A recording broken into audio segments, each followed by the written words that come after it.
بسم اللہ الرحمن الرحیم۔ ایک اور نئی ویڈیو لے کے آئے ہیں۔ اس ویڈیو میں آپ کے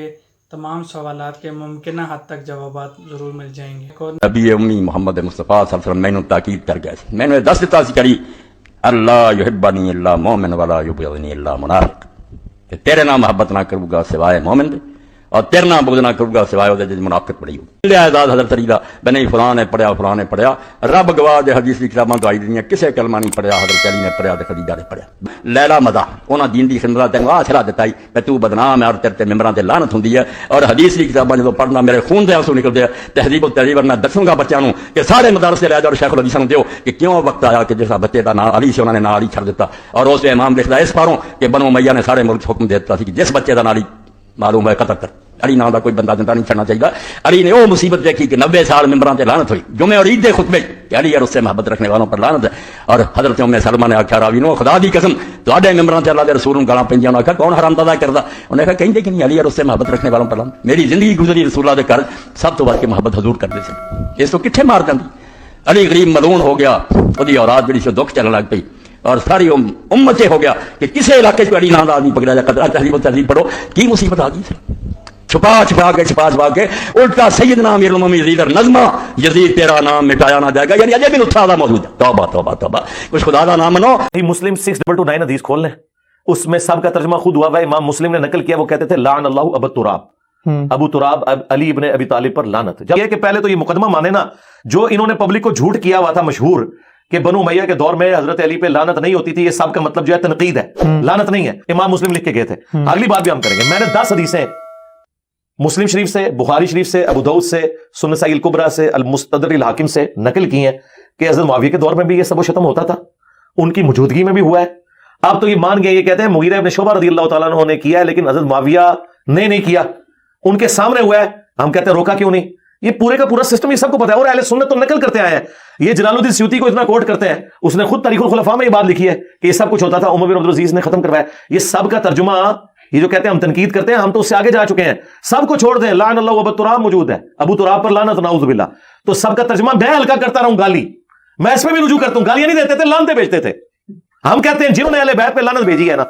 ان پہ اللہ کی لعنت اللہ کے فرشتوں کی لعنت تمام لعنت کرنے والوں کی لعنت اور ان کے دفاع کرنے والوں پہ بھی لعنت ان کا حشر بھی ان کے ساتھ ہو اور ہمارا حشر خلفائے راشدین اور آل البیت کے ساتھ ہو میں جنرل سٹیٹمنٹ دیتا ہوں جسے فٹ اسے گفٹ۔ حضرت معاویہ رضی اللہ تعالیٰ عنہ کے بارے میں جو یہ کہا جاتا ہے کہ حضرت علی کو معاذ اللہ ممبر پہ گالیاں دلواتے تھے یہ گالیوں کا لفظ کسی بھی حدیث میں نہیں ہے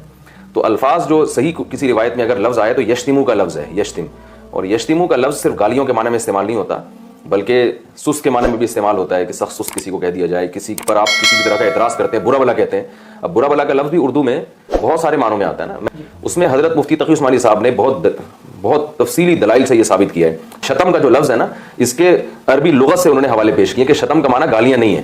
گالیاں بھی ہو سکتا ہے لیکن یقینی معنی نہیں ہے اس کا یعنی گالیوں کے معنی میں بھی یہ لفظ استعمال ہوتا ہے۔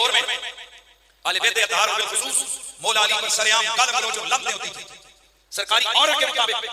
66,000 ریاست کے ممبر تھے ہر ممبر کے خطیب کو یہ واجب قرار دیا گیا تھا کہ وہ جمعے کا خطبہ دیتے ہوئے باقی تقریر کرے اور آخر میں علی پر لعنت کرے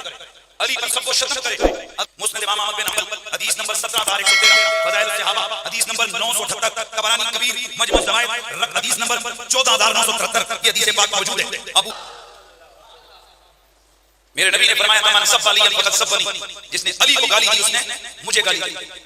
اس میں کوئی شک نہیں ہے حضرات مولا علی پہ اتنا سب و شتم ہوا اتنی لعنتیں ہوئی کہ وہاں میں ایک راوی ہے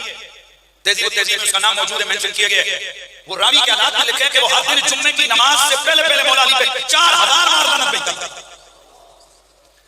بنو امیہ کی مسجدوں کے مؤذن اذانوں سے پہلے اور آپ درود پڑھتے ہیں وہ اونچی اونچی آواز سے کہتے تھے معاذ اللہ اے اللہ علی پہ لعنت کر اے اللہ علی پہ لعنت کر اے اللہ علی پہ لعنت کر۔ صحابہ کرام تنگ آ گئے تھے حتیٰ کہ مروان بن الحکم جب مدینے کا گورنر بن کے آیا حضرت معاویہ نے اس کو گورنر بنا کے بھیجا یہ ممبر رسول پہ بیٹھا تھا اور سب سے پہلے اس نے جو لفظ خطبے میں بولے معاذ اللہ میں یہ تھا کہ اللہ علی حسن اور حسین پہ لعنت بھیج پھر حضرت علی بن اجر کے ساتھیوں کو شہید کیا اس وجہ سے کہ تم علی پہ لعنت کیوں نہیں بھیجتے ہو۔ حضرت ارشاد فرماتے ہیں کہ جب گورنر آیا بن کر یہ مروان اور یہ بھی روایت صحیح ہے سند صحیح ہے تو ان کو بلایا گیا اور انہیں کہا گیا کہ علیہ تصف علی بن ابی طالب کھڑے ہو جاؤ اور علی پہ لعنت کرو ان کو گالی دو انہوں نے فرمایا اللہ اکبر میں اس علی پہ لعنت اور گالی دوں جس علی کی شان میں قرآن آیا ہے حضرت سعد بن ابی وقاص جیسی ہستی کو کھڑا کر کے کہا گیا تجھے کیا مسئلہ ہے تو علی پہ لعنت کیوں نہیں کرتا, علی پہ گالی کیوں نہیں دیتا؟ آپ نے فرمایا میں علی پہ اس لیے لعنت نہیں کرتا کہ حضور نے فرمایا تھا من کنت مولا فعلی مولا. امام اسقلانی فتح الباری میں فرماتے ہیں واتخذوا لعنه علی المنابر السنہ کہ بنو امیہ نے ممبروں پہ بیٹھ کے مولا علی پر لعنت کرنے کو اپنا طریقہ بنا لیا تھا. امام ابن کثیر لکھتے ہیں لما کان متولیا المدینہ لمعاویہ کان یسب علی کل جمعہ علی المنبر. مروان جب حضرت معاویہ کا گورنر بن کے مدینے میں حضور کی مسجد کے منبر پہ آیا تو ہر جمعے کے خطبے میں مولا علی پہ لعنت نہیں کرتا. معاویہ کے بعد آنے والے جتنے بھی حکمران تھے مولا علی پہ لعنت کرنا اور گالیاں بنانا علامہ ابن تیمیہ جیسے بتا کہتے ہیں یہ ان کا شاعر طریقہ تھا اور خوب بڑھاس نکالتا. جس خطبے میں مولا علی پر جو بندہ جس بچے کا نام علی رکھے مولا علی کے نام پہ جس بچے کا نام آتا حضرات اس بچے کو قتل کر دیا جاتا. علی بن رباح کے ترجمے میں تدریب الراوی کے ترجمے میں سیوطی لکھتے ہیں تہذیب التہذیب میں موجود ہے, تقریب التہذیب میں موجود ہے, دیگر اسماء الرجال کی کتابوں میں موجود ہے. اس لیے بچوں کو شہید کیا جاتا کہ وہ علی کے نام پہ بچے کا نام کیوں رکھ رہے ہیں کہ سیدنا معاویہ رضی اللہ عنہ اور سیدنا ابو سفیان رضی اللہ عنہ نے یہ اہل بیت پر لعنتیں کروائیں, ممبروں پر لوگوں کی ڈیوٹیاں لگائیں کہ تم لعنت کرو. ہم کہتے ہیں لعنت اللہ علی الکاذبین, جھوٹوں پر اللہ کی لعنت مرزا. سیدنا معاویہ رضی اللہ عنہ سے زندگی میں کبھی ایک دفعہ بھی سیدنا علی رضی اللہ عنہ یا اہل بیت میں سے کسی پر لعنت کرنا یا کروانا قطعاً ثابت نہیں ہے. سیدنا ابو سفیان رضی اللہ عنہ جو والد گرامی ہیں سیدنا معاویہ رضی اللہ عنہ کے سسر ہیں نبی کریم صلی اللہ علیہ وسلم کے, کہ وہ نعوذ باللہ جھوٹ باندھ رہے ہیں ان پر کہ وہ اہل بیت پر لعنت کرواتے تھے. نعوذ باللہ استغفر. رکھا گیا اور ایک دور وہ بھی آیا کہ ممبروں پہ بیٹھ کے مولا علی کو گالیاں دی جاتی تھی. یہ تاریخ میں یہ دور بھی آیا. آپ پڑھیں تاریخ, بنو امیہ کیسا دور بھی دنیا نے دیکھا ہے. اسی لیے حضور نے فرمایا تھا من سب علی فقد سبنی, جس نے میرے علی کو گالی دی اس نے مجھے گالی دی. اور لوگوں نے ممبروں پہ بیٹھ کے باقاعدہ حکومت کی طرف سے یہ جو ہے وہ قانون تھا کہ تمہارا خطبہ مکمل نہیں ہوگا جب تک علی کو گالی نہیں دو گے. یہ لمحے بھی آئے جب اس دور میں دشمن علی موجود تھے, مبغضین موجود تھے اور افراط محبت میں رکھنے والے موجود تھے. تو یہ دور تو اسلام کا حضور کے دور سے 1400 سال پیچھے ہے, تو یہاں بغض رکھنے والے بھی موجود ہیں. معاویہ کے دور میں حضرت امیر معاویہ کے حکم سے حضرت علی کو گالیاں دی جاتی تھی. میں قرآن سے جواب دینا چاہتا ہوں, میں قرآن سے جواب دینا چاہتا ہوں. قرآن کہتا ہے وَكَرَّهَ إِلَيْكُمُ الْكُفْرَ وَالْفُسُوقَ وَالْعِصْيَانَ. ہم نے محمد کے یاروں سے کفر کو بھی ہٹا دیا, فسق و فجور کو بھی ہٹا دیا, نافرمانیوں کو بھی ہٹا دیا. ایک ہو گیا. میرے نبی نے فرمایا مومن کو قتل کرنا کفر ہے اور مومن کو گالی دینا فسق ہے. مومن کو گالی دینا کیا ہے؟ زور سے بولو. مومن کو گالی دینا کیا ہے؟ فسق ہے. گالی دینے والا فاسق ہے. اور قرآن کہتا ہے کہ میرے نبی کے جو یار ہیں ہم نے ان سے فسق و فجور کو کیا کر دیا ہے. سب کا معنی گالی ہوتا ہے, لوگوں کو خراب کرتے رہتے ہو. سب کا معنی گالی نہیں ہوتا, سب کا معنی ہوتا ہے کسی پہ تنقید کرنا, اس کے رویے پہ تنقید کرنا, وہ سب کا لفظ ہے. ورنہ اس وقت میرے ذہن میں نہیں حوالہ, لیکن میں نے پڑھا ہے, میں پیش کر دوں گا. 2 آدمیوں کے متعلق جنہوں نے میرے نبی کے کسی کہنے پر عمل نہیں کیا تھا, تو حدیث میں آتا ہے سبہما, کر مانا یہاں نبی پاک کے متعلق سب کا لفظ آ گیا ہے.